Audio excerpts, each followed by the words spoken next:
Chris here, back again with the Jumper EasyBook 3 Pro. Now this is just to feature very briefly because this model here in 2017 turned out to be the best budget laptop. So even though it's just got relatively low specs, the Apollo Lake M3450, but it offered 6 gigabytes of RAM, expandable storage, full metal body, quite a nice weight. This weighs only about 1.4 kilos. And a 1080p IPS panel. So a lot on offer for $219 US. And it hasn't been beaten yet until this has come along. This is Teclast's F7. Now this could possibly dethrone this model right here because what it offers is very similar. So the same processor and spec. However, it's got an IPS panel. It's 14 inches, a larger touchpad. And it is basically really the same model that the Jumper EasyBook 3L Pro is. Now the 3L Pro is like this, but instead of the 13.3 inches, it's 14 inches, but it had a TN panel in it. So the TN panel put me off and I never reviewed it on the channel.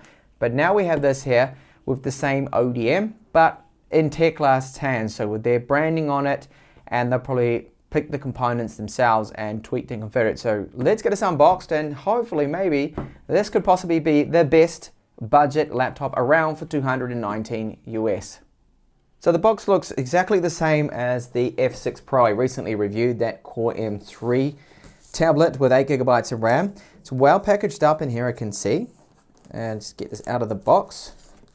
So actually that feels quite light, not a bad weight to it. We'll have a look and see what else we get in the box. So this comes up, and right here we will be our warranty card, instruction manual. Now that looks to be in Chinese, yes it is. So we'll get that out of the way. And here we have the charger. So the charger, it's great to see, has a EU plug, and it's rated to 12 volts, 2 amps. So take a look at the weight first, because it does feel reasonably light. So 1.32 kilos. That's slightly lighter than the Jumper EasyBook 3 Pro that weighs 1.38 kilos, almost 1.4.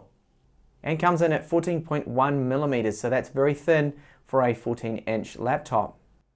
On the rear, there's 4 rubber feet. Now notice that there is no intake grills here because there's no fan. This is passively cooled and great because you don't have any fan noise to worry about whatsoever.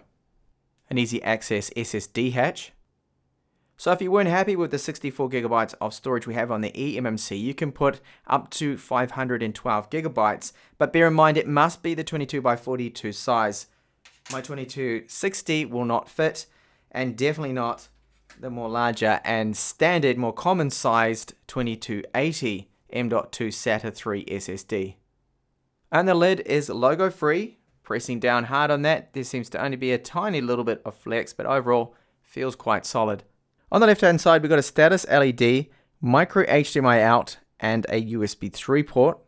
On the right, DC in 3.5mm headphone jack with mic support, USB 3 port, and then a micro SD card reader. Now this card reader will be wired up USB 2, so don't expect fast speeds from this.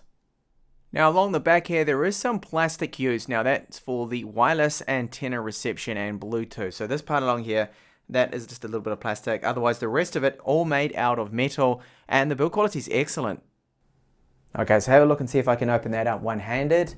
Now that's simply not possible because the hinge is just too firm. So hinge feels good, nice and stiff. There doesn't seem to be that much flex at all. That's quite firm too, so that's good. The lid seems quite strong, and I can see they've got a pre-applied screen protector. But let's take a look at the touchpad first there. So this touchpad's nice and large, as expected, like the EasyBook 3 Pluses. Now it should be a precision touchpad, but I'll confirm that once I boot that up and get into it.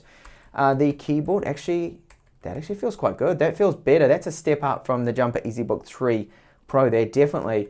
Nice travel, good kind of feel to them. And pressing down on that, that's firm too, so really good.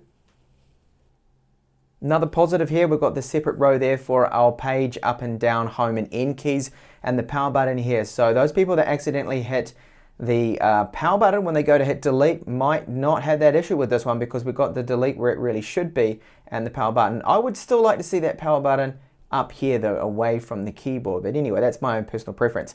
We do have a dedicated button for print screen as well, pause and break there. So overall looking like a good spaced out keyboard. Of course, with the 14 inches now, they've got a little bit more space to play with. And there are also 3 status LEDs here, so that's for caps lock, scroll lock, and then your power on. So the front-facing webcams, 2 megapixels. We have 2 dual array microphones there, which is a good move. Now I do like the mics placed here and not above the keyboard that you see in other models, because you tend to get a lot of feedback, or a lot more anyway, from the noise of the keyboard when you're typing. At least here, that'll cut down on it a little bit. So the screen looks like it's a glossy one, but that's because they put the screen protector on here. Now I feel it's just probably for transit why they've done this. If I pull this off, in fact, it looks like underneath that it still is actually a glossy display there.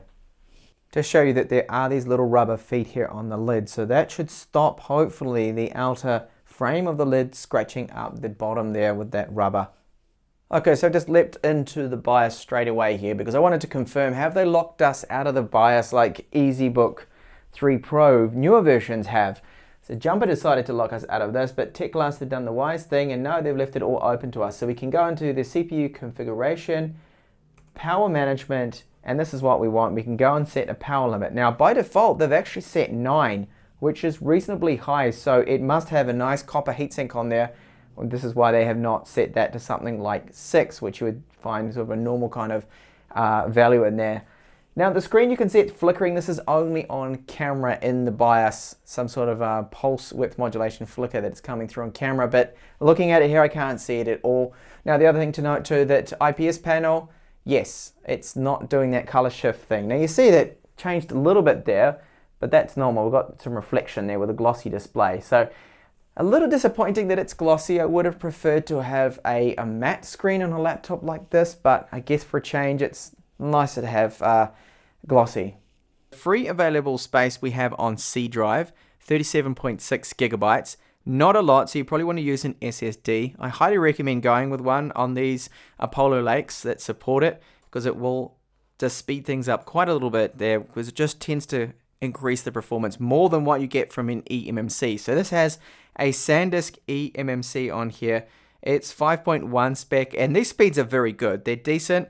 4Ks could be a little better, but it will vary, of course, from unit to unit there. The RAM, we've got 6 gigabytes, 5.8 is available to us, and the speed, 1600 megahertz, is also good. Dual channel, so everything here is checking out.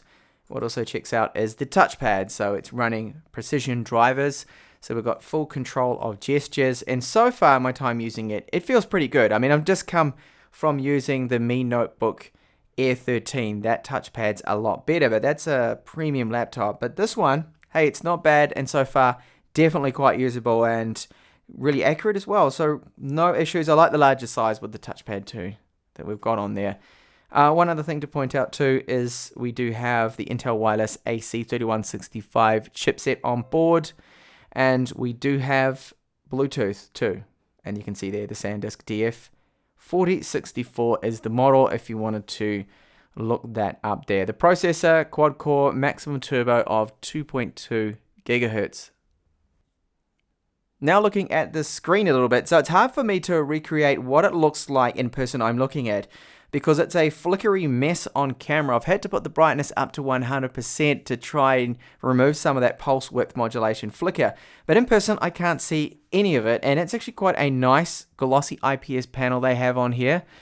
Not bad at all. The blacks do look deep. In fact, they look deeper than the ones on the Jumper EZBook 3 screen, because that screen, of course, being matte, you don't get that same effect with the blacks being as deep. And the other thing too, with that screen, it's very cool white, the calibration. This to me looks more neutral white, because it's quite a blue tint you get out of the box on the EZBook 3 Pro, but you can tweak and correct that using the Intel drivers. But so far, nice screen, especially for this price range for $219 US. If you have a keen eye, you would have noticed, where are the speakers? I didn't see any speaker grills on the bottom. So they're not downward firing speakers. They, in fact, blast out along here. So there's just a couple of little squares you see, like 2 cutouts here and another 2 here. So it looks like we'll at least have dual speakers. And from there, it's going to fire out the sound. Now, they're a little bit louder than the Jumper EZBook 3 Pros, which is good. But like that one, they're quite flat sounding. So they still are cheap speakers. But I'll give you a sample of them now.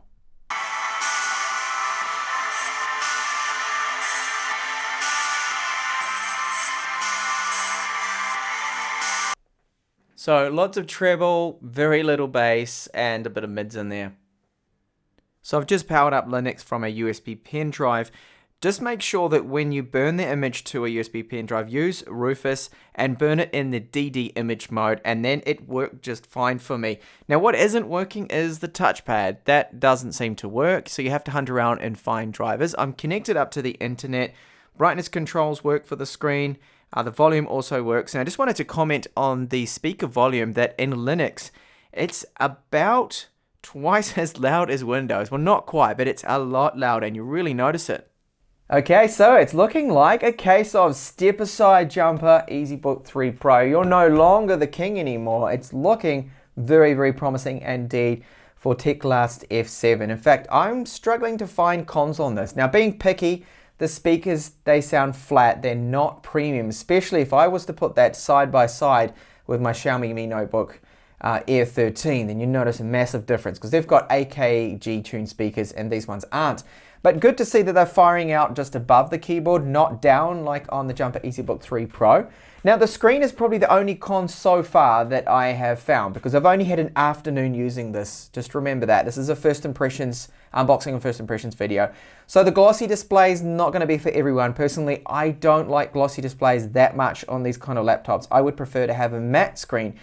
But the screen in it does have a quick fix because if it's glossy, then all you need to do is apply a matte screen protector. And I've done this many times before and it actually works quite well. Now this screen on the Jumper EasyBook 3 Pro, out of the box it does have quite a blue tint to it. Now this one on the other hand is neutral, leaning towards more of a warm white. So you don't need to tweak it as much maybe as this one.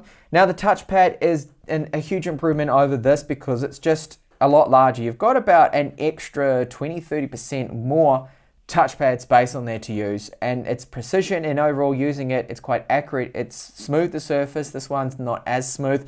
The keyboard as well is an improvement, the typing experience. Now I have the version 4 keyboard. Some of the keyboards apparently on the newer Jumper EasyBook 3 Pros did have some issues with missed keystrokes and things. I don't have that issue on mine. Mine's the version 4, one of the good ones.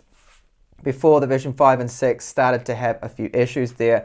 Jumper, for example, they locked people out of the BIOS, so we don't have the advanced settings menu. But there's some guys on my forum who are actually working to fix that, and I believe they have right now. They'll be able to flash unlock BIOSes on this model. But anyway, the Teclast out of the box has an unlock BIOS. It has a 9-watt power limit, which is a lot higher than we originally first saw.